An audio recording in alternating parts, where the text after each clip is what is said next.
அனைவருக்கும் வணக்கம். இந்த வீடியோ பதிவில் நம்ம பார்க்க போகிறது, உங்ககிட்ட ரொம்ப நல்லா பேசிகிட்டு இருந்த நபர் இப்போ பேச மாட்டேங்கிறாங்க, உங்கள் மேலே ரொம்ப கோவமாக இருக்காங்க அப்படின்னா அவங்கள ஒரே நாளில் பேச வைக்கக்கூடிய ரொம்பவும் எளிமையான ஒரு முறையை தான் இந்த வீடியோ பதிவில் நம்ம பார்க்க போகிறோம். நம்ம சேனலுக்கு நீங்கள் இதான் ஃபஸ்ட் டைம் வரீங்கன்னா மறக்காமல் சப்ஸ்கிரைப் பண்ணிக்கோங்க. பக்கத்தில் இருக்கக்கூடிய பெல் பட்டனையும் கிளிக் பண்ணிக்கோங்க. அப்போ தான் நான் போடக்கூடிய வீடியோஸ் எல்லாமே உடனுக்குடன் உங்களுக்கு நோட்டிஃபிகேஷனில் வந்துக்கிட்டே இருக்கும். இந்த மெத்தடை யாரெல்லாம் பயன்படுத்தலாம்னா, ரிலேஷன்ஷிப்பில் இருக்கிறவங்க பயன்படுத்தலாம். நீங்கள் 2 பேரும் நல்லா பேசிகிட்டு இருந்தீங்க, சடனாக அவாய்ட் பண்ணுறாங்க, சடனாக பிளாக் பண்ணிட்டாங்க, வெறுப்பாக பேசுகிறாங்க, பிடிக்காத மாதிரியே பேசிகிட்டு இருக்காங்க அப்படின்னா அவங்களுக்காக இதை நீங்கள் செய்யலாம். பிரேக்கப் ஆயிடுச்சு, திரும்ப ஒன்று சேரணும், அவங்களுக்கு என் மேலே இருக்க கோவம் எல்லாமே போகணும்னு நினைக்கிறப்போ அவங்களுக்காக இதை நீங்கள் செய்யலாம். ஒன் சைடு லவ்வில் இருக்கிறவங்க இதை பயன்படுத்தலாம். நண்பர்களுக்காகவும் இதை செய்யலாம். கணவன் மனைவிக்கு இடையில பிரச்சனை இருக்குது அப்படின்னா அதை சரி பண்ணுறதுக்காகவும் இதை நீங்கள் செய்யலாம். இந்த மெத்தடை நீங்கள் யாருக்கு வேணும்னாலும் பயன்படுத்தலாம். ஆனால் நன்மைக்காக மட்டுமே பயன்படுத்துங்க. இப்போ உங்களுக்கு அவங்கள ரொம்ப நல்லா தெரியும், அந்த நபருக்கு நீங்கள் யாருன்னு கூட தெரியாது. இந்த மாதிரி நபர்களுக்காக நீங்கள் செய்கிறப்போ வேலை செய்யாது. நீங்கள் 2 பேருமே பேசியிருக்கணும், ஒருத்தருக்கு ஒருத்தர் தெரிஞ்சிருக்கணும்.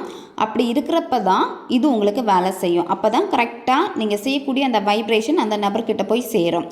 இந்த மெத்தடை நீங்கள் எந்த இடையில ஸ்டார்ட் பண்ணணும் அப்படின்னா, ஞாயிற்றுக்கிழமை, திங்கட்கிழமை, அப்படி இல்லைன்னா வியாழக்கிழமை, இந்த நாட்களில் ஏதாவது ஒரு நாளில் இந்த மெத்தடை நீங்கள் செய்யணும்.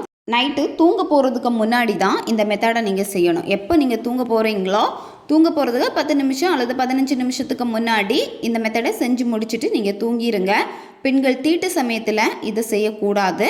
நான்வெஜ் சாப்பிட்டுட்டு இந்த மெத்தடை நீங்கள் செய்யலாம். இப்போ நீங்கள் நான்வெஜ் சாப்பிட்டீங்க அப்படின்னா கை கால் முகம் கழுவிட்டு இந்த மெத்தடை நீங்கள் செய்யுங்க. யாருமே உங்களை டிஸ்டர்ப் பண்ணாத மாதிரி பார்த்துக்கோங்க. அமைதியான ஒரு பிளேஸை சூஸ் பண்ணிக்கோங்க. வெறும் தரையில் உட்காரக்கூடாது, ஏதாச்சும் விரிப்பு போட்டு உட்காந்துக்கோங்க. இந்த மெத்தடில் உங்களுக்கு தேவைப்படுறது, ஒரு பாத்திரத்தில் தண்ணி எடுத்து வச்சுக்கோங்க, நார்மல் வாட்டர் எடுத்து வச்சுக்கோங்க. நீங்கள் எந்த இடத்துல இருந்து செய்கிறீங்களோ அந்த இடத்துல வேறு எந்த வெளிச்சமும் இருக்கக்கூடாது, லைட்டு போட்டுட்டு செய்யக்கூடாது. ஒரு கேண்டில் அல்லது தீபம் ஏற்றி வச்சுட்டு இதை நீங்கள் செய்யுங்க. அந்த தீப ஒளியில் தான் இதை நீங்கள் செய்யணும். முதல்ல உங்கள் மனசை ஒருநிலைப்படுத்தணும். உங்களுடைய மூச்சை கவனிங்க.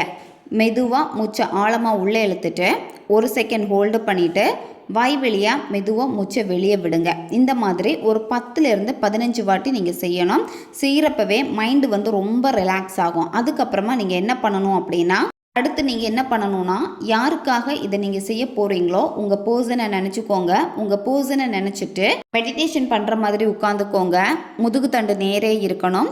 உங்கள் நபர் கூட இருந்த நல்ல நல்ல நிகழ்வுகளை எல்லாமே நினச்சி பாருங்கள். அவங்க கூட இருக்கிறப்போ நீங்கள் ரொம்ப சந்தோஷமாக இருந்திருப்பீங்க. அவங்களுடைய காலாக இருக்கட்டும், மெசேஜாக இருக்கட்டும், உங்ககிட்ட ரொம்ப அன்பாக பழகி இருப்பாங்க. யார்கிட்டையுமே விட்டு கொடுக்காமல் இருந்திருப்பாங்க, ரொம்ப கேர் பண்ணியிருப்பாங்க. இந்த மாதிரி அந்த நபர்கிட்ட என்னென்ன நல்ல விஷயங்கள் இருந்துச்சோ அந்த நல்ல விஷயங்கள், உங்களை சந்தோஷப்படுத்துகிற மாதிரி சில விஷயங்கள், சில மெமரிஸ் உங்களுக்கு இருக்கும் பார்த்தீங்களா, அந்த நல்ல நிகழ்வுகளை நீங்கள் நினச்சி பாருங்கள். நினச்சி பார்த்துட்டு அதுக்கப்புறமா என்ன பண்ணணும்னா, ரெட் கலர் பென் எடுத்துக்கோங்க. ரிலேஷன்ஷிப்பில் இருக்கிறவங்க, ஒன் சைடு லவ்வில் இருக்கிறவங்க, கணவன் மனைவிக்காக செய்கிறீங்கன்னா ரெட் கலர் பென் பயன்படுத்திக்கோங்க. நண்பர்களுக்காக செய்கிறீங்க, வேறு நபர்களுக்காக செய்கிறீங்கன்னா ப்ளூ கலர் பென் பயன்படுத்திக்கோங்க. உங்களுடைய இடது உள்ளங்கையில் அவங்களுடைய பேரை நீங்கள் எழுதணும். நீங்கள் அவங்கள என்ன பேர் சொல்லி எப்போவுமே கூப்பிட்டுட்டே இருப்பீங்களோ அந்த பேரை எழுதிக்கோங்க. ஏன்னா நீங்கள் ஒரு பெட் நேம் சொல்கிறீங்க அப்படின்னா அது அவங்களுக்கு ரொம்ப பிடிச்சி போயிருக்கும். நீங்களும் அந்த பேர் சொல்லி கூப்பிடுறப்போ ஒரு அன்போடு கூப்பிடுவீங்க, முழு லவ்வோட அந்த பேர் இருக்கும். அப்போ அந்த பேரை நீங்கள் எழுதிக்கோங்க இடது உள்ளங்கையில். எழுதிட்டு அடுத்து என்ன பண்ணணும் அப்படின்னா, கொஞ்சமாக சர்க்கரை எடுத்துக்கோங்க. சரியா? அந்த சர்க்கரையை உங்களுடைய இடது கையில் பேர் எழுதி வச்சுருப்பீங்கள்ல அந்த இடத்துல வச்சுக்கோங்க. ரொம்ப அதிகமாக வேண்டாம், கொஞ்சமாக நீங்கள் எடுத்து வச்சுக்கோங்க. எடுத்து வச்சுட்டு அடுத்து இதுக்கு கூட கொஞ்சமாக தேன் நீங்கள் விடணும். சரியா? கொஞ்சம் விட்டால் போதும். ஒரு 3 ட்ராப்ஸோ 5 ட்ராப்ஸ் இந்த மாதிரி நீங்கள் கொஞ்சமாக ஹனி சேர்த்துக்கோங்க. அதுக்கப்புறமா உங்களுடைய வலது கை கட்டை விரலால் நீங்கள் சர்க்கரை, இப்போ அதுக்கு கூட தேனெல்லாம் சேர்த்து வச்சுருப்பீங்கல்ல அதை போட்டு லைட்டாக நீங்கள் அந்த இடத்துல தேய்ங்க. பேர் எழுதி வச்சுருப்பீங்கல்ல அந்த இடத்துக்கு மேலே லைட்டாக நீங்கள் தேய்க்கணும். Clockwise, anticlockwise, இந்த மாதிரி மெதுவாக நீங்கள் தேய்க்கணும். மெதுவாக தேய்க்க என்ன ஆகும் அப்படின்னா, அந்த சர்க்கரையும் தேனும் மிக்ஸ் ஆகுறப்போ கொஞ்சம் கொஞ்சமாக சர்க்கரை கரைய ஆரம்பிக்கும். இந்த சர்க்கரையும் தேனும் எப்படி ஒன்றோட ஒன்று மிக்ஸ் ஆகி கொஞ்சம் கொஞ்சமாக சாஃப்டாக ஸ்மூத்தாக மாறிக்கிட்டு இருக்கோ, அதே மாதிரி உங்கள் காதலும் வந்து இதே மாதிரி தான் ரொம்ப அன்போடு இருக்குது, நல்ல நெருக்கமாக இருக்குது. உங்கள் நபர் உங்ககிட்ட வந்து ரொம்ப தன்மையோடும் அன்போடும் நடந்துக்கிறாங்க அப்படின்னு நீங்கள் நினைக்கணும். உங்கள் மேலே வந்து உருகிக்கிட்டே இருக்காங்க, காதல் மழையை பொழிஞ்சிக்கிட்டே இருக்காங்க அப்படின்னு நீங்கள் மனசில் நினச்சிக்கிட்டே இருக்கணும். உங்களுக்காக தான் எப்போவுமே ஏங்கிக்கிட்டு இருக்காங்க அப்படின்னு அதை நீங்கள் மனசில் நினச்சிக்கோங்க. நினச்சிக்கிட்டு அதுக்கப்புறமா உங்கள் பர்சனுடைய பேரை 3 வாட்டி சொன்னாலே போதும். சரியா? இடது கையில் என்ன பேர் எழுதி வச்சுருக்கீங்களோ அந்த பேரை 3 வாட்டி சொன்னால் போதும். மென்மையாக, பொறுமையாக, ரொம்ப அழகாக, லவ்வோட சொல்லுங்கள். சரியா? 3 வாட்டி சொல்லிவிட்டு அதுக்கப்புறம் என்ன பண்ணணும் அப்படின்னா, கையை வந்து நீங்கள் தண்ணியில் கழுவிடுங்க. ஒரு பாத்திரம் எடுத்து வச்சுருப்பீங்கல்ல, அதில் வந்து கழுவிடுங்க.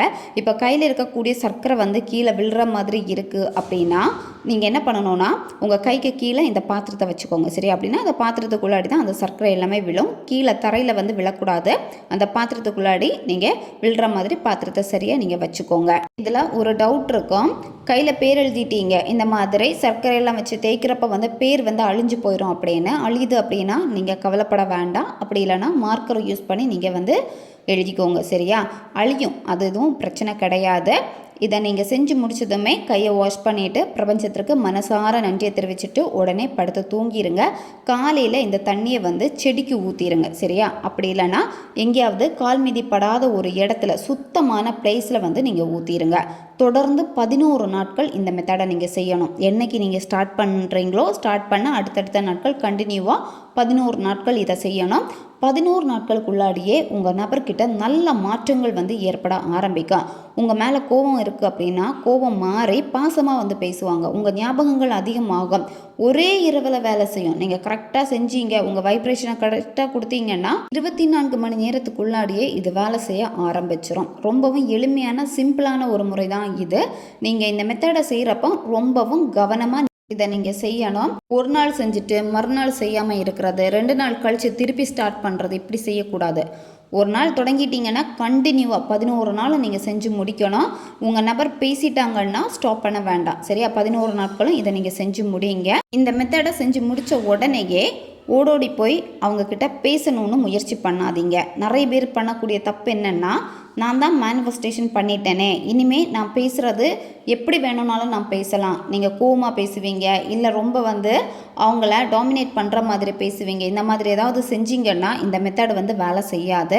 சரியா? ஏன்னா அங்கே வந்து எனர்ஜி வந்து மாறும், உங்களுடைய வைப்ரேஷன் மாறும். அப்போ இந்த வைப்ரேஷன் வந்து பார்த்திங்கன்னா ரொம்ப ரொம்ப கம்மியாயிரும், சக்தி இல்லாமல் போயிடும். அதனால் நீங்கள் அவங்கள சேஸ் பண்ணக்கூடாது.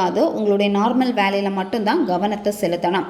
அவங்க உங்ககிட்ட வந்து பேசுகிறாங்க அப்படின்னா இந்த மாதிரியான ஒரு டெக்னிக் நான் பண்ணி தான் நீ பேசியிருக்க அப்படின்னு எக்காரணத்தை கொண்டு நீங்கள் சொல்லவும் கூடாது.